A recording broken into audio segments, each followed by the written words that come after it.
ଚାଲନ୍ତୁ ଆଜି ଶୁଣିବା ଜହ୍ନମାମୁଁର ଆଉ ଗୋଟିଏ କାହାଣୀ, ଭକ୍ତ। ଗୋଟିଏ ଗାଁରେ ସୁରେଶ ନାମରେ ଜଣେ ଯାଦୁକର ଥିଲା। ସେ 4-5 ମାସ ବୁଲି ବୁଲି ଯେଉଁ ଯାଦୁ ଖେଳ ସବୁ ଦେଖାଏ, ସେଇ ପଇସାରେ ତାର ବର୍ଷକ ଚଳେ। ସେ କୌଣସି ମଣ୍ଡପ ବା ବଡ଼ ପିଣ୍ଡା ଥିବା ଘର ପାଖକୁ ଆସି ବଡ଼ ଚମତ୍କାର ଭଙ୍ଗୀରେ ନାନା କଥା ସବୁ କହେ। ତାପରେ ଲୋକମାନେ ସେଠାରେ ରୁଣ୍ଡ ହୋଇଯାଆନ୍ତି। ସୁରେଶ ଯେଉଁ ବିଦ୍ୟା ସବୁ ତା ଗୁରୁଙ୍କ ପାଖରୁ ଶିଖିଥିଲା, ସେ ସବୁ ଖେଳ ଗୋଟି ଗୋଟି କରି ଦେଖାଏ।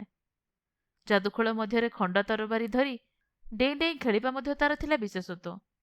ତାର ଖେଳରେ ଏତେ ଆକର୍ଷଣ ଥିଲା ଯେ ସମସ୍ତେ କହୁଥିଲେ ସୁରେଶଠାରୁ ଆଉ ବଡ଼ ଯାଦୁକର କେହି ହେଇପାରିବେ ନାହିଁ।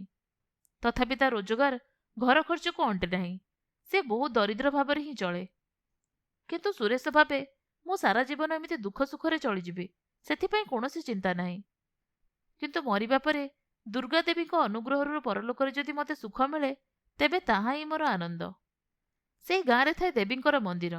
ଆଖପାଖର ସମସ୍ତଙ୍କର ବିଶ୍ୱାସ, ଦେବୀଙ୍କର ମୂର୍ତ୍ତି ଜାଗ୍ରତ ମୂର୍ତ୍ତି। ତାଙ୍କର ମହିମାର ଅନ୍ତ ନାହିଁ। ସେଥିପାଇଁ ପ୍ରତିବର୍ଷ ସେମାନେ ନବରାତ୍ରି ଉତ୍ସବ ଖୁବ୍ ଆଡ଼ମ୍ବର ସହକାରେ ପାଳନ କରନ୍ତି। ସାରା ବର୍ଷ ଇଆଡ଼େ ସିଆଡ଼େ ବୁଲି ସୁରେଶ ଯାଦୁଖେଳ ଦେଖାଏ, କୁସ୍ତି କସରତ ଦେଖାଏ, ପଇସା ପାଏ, କୌଣସି ମତେ ଚଳିଯାଏ। କିନ୍ତୁ ନବରାତ୍ରି ଉତ୍ସବକୁ ସେ ଯେମିତି ହେଲେ ନିଜ ଗାଁରେ ଉପସ୍ଥିତ ରହେ। ବାରମ୍ବାର ସେଇ ଏକ ପ୍ରକାର ଯାଦୁଖେଳ ଦେଖାଇବା ଦ୍ୱାରା ଅନ୍ୟ ଗ୍ରାମର ଲୋକେ ଏତେ ବେଶୀ ଆଉ ଆଗ୍ରହ ଦେଖାନ୍ତି ନାହିଁ।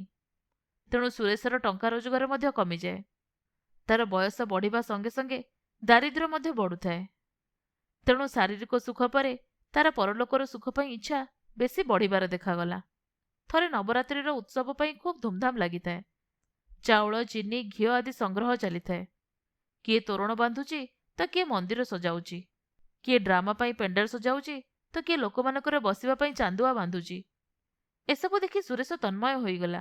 ସେ ମନରେ ଭାବିଲା, ଏମାନେ ସବୁ ପୁଣ୍ୟାତ୍ମା, ଏମାନଙ୍କ ଉପରେ ଦେବୀଙ୍କର ଅନୁଗ୍ରହ ଅଛି। ଆଉ ବ୍ରାହ୍ମଣମାନଙ୍କ କଥା ତ ଛାଡ଼, ସେମାନେ ମନ୍ତ୍ର ପଢ଼ୁଛନ୍ତି, ପୂଜାପାଠ କରୁଛନ୍ତି, ଆଉ ଅପାର ପୁଣ୍ୟ ଲାଭ କରୁଛନ୍ତି। ଏପରି ଭାବୁ ଭାବୁ ସେ ଭାବୁଛି, ଏହି ଉତ୍ସବ ସମୟରେ ବାସନବାଲା, ବାଣବାଲା, ହରିକଥା ବାଚକ, ଭଜନ କରିବାର ବାଲା, ଏପରିକି ରୋଷେଇ କରିବାର ମଧ୍ୟ କିଛି ନା କିଛି ପୁଣ୍ୟ କାର୍ଯ୍ୟ ସମ୍ପାଦନ କରୁଛି। କିନ୍ତୁ ମୁଁ କିଛି କାମକୁ ଯୋଗ୍ୟ ନୁହେଁ। ଏକଥା ଭାବି ସେ ଏକ ଦୀର୍ଘଶ୍ୱାସ ପକାଇଲା। ଦେବୀଙ୍କର ନବରାତ୍ରି ଉତ୍ସବ ଆରମ୍ଭ ହେଲା। 9 ଦିନ ଧରି ମନ୍ଦିର ଯେପରି ବୈକୁଣ୍ଠ ପରି ଶୋଭା ପାଇଲା। ଏସବୁ ଦେଖି ସୁରେଶର ମନ ଖୁସି ହେବା ସହିତ ଚିନ୍ତାରେ ଭରି ଉଠିଲା। ସେ ଚିନ୍ତା କଲା, ଏତେ ଲୋକ ଦେବୀଙ୍କର ସେବା କଲେ, ହେଲେ ମୁଁ କ'ଣ କଲି? ନବମ ଦିନ ତା ମନରେ ଏକ ଉପାୟ ଆସିଲା। ତାପରେ ତାର ସବୁ ଚିନ୍ତା ଦୂର ହୋଇଗଲା। ରାତିରେ ପୂଜା ସରିବା ମାତ୍ରେ ସମସ୍ତେ ଚାଲିଗଲେ। ପୂଜାରୀ ମନ୍ଦିର ଭିତରକୁ ଗଲା ଯଦି କିଛି ପ୍ରସାଦ ବଳିଥାଏ। ଯାଇ ପହଞ୍ଚି ଏକ ଆଶ୍ଚର୍ଯ୍ୟ ଦୃଶ୍ୟ ଦେଖିଲା।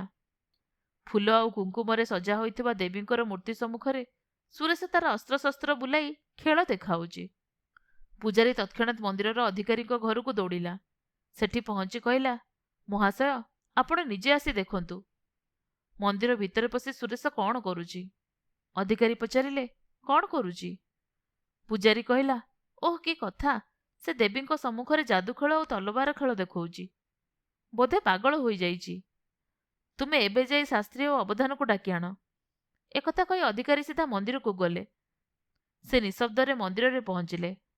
ଅଧା ଖୋଲା କବାଟ ଫାଙ୍କରୁ ସେ ଯାହା ଦେଖିଲେ, ସେଥିରେ ତାଙ୍କର ଶରୀର ରୋମାଞ୍ଚିତ ହୋଇ ଉଠିଲା। ସୁରେଶ ତଲବାର ଖେଳି ଖେଳି କ୍ଳାନ୍ତ ହୋଇ ଶୋଇପଡ଼ିଛି।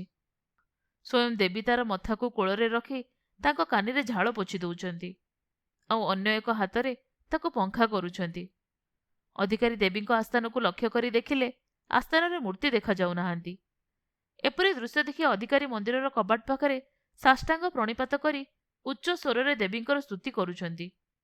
ଇତିମଧ୍ୟରେ ବ୍ରାହ୍ମଣମାନଙ୍କୁ ସଙ୍ଗରେ ଧରି ପୂଜାରୀ ଆସି ସେଠାରେ ପହଞ୍ଚିଲା। ସେ ଅଧିକାରୀକୁ ଏ ଅବସ୍ଥାରେ ଦେଖି ପଚାରିଲା, ଏ ଆପଣ କ'ଣ କରୁଛନ୍ତି? ଏକଥା ଶୁଣି ସେ ଉଠି ପଡ଼ିଲେ। ସମସ୍ତେ ଦେଖିଲେ ମୂର୍ତ୍ତି ନିଜ ଆସ୍ଥାନ ଉପରେ ଅଛନ୍ତି, ଆଉ ସୁରେଶ ଅଚେତନ ଭାବରେ ଶୋଇଛି। ସେମାନେ ଏହାର ରହସ୍ୟ ବୁଝିପାରିଲେ ନାହିଁ।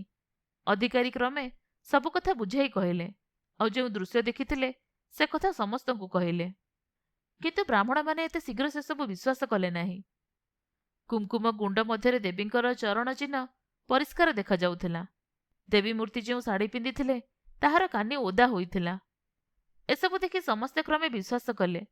ଶେଷରେ ଅଧିକାରୀ କହିଲେ, ଆମେ ସବୁ ସାଧାରଣ ଭକ୍ତ।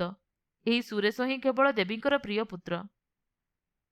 ଆପଣମାନେ ଶୁଣୁଥିଲେ ଜହ୍ନ ମାମୁଁର ଗପ ଭକ୍ତ।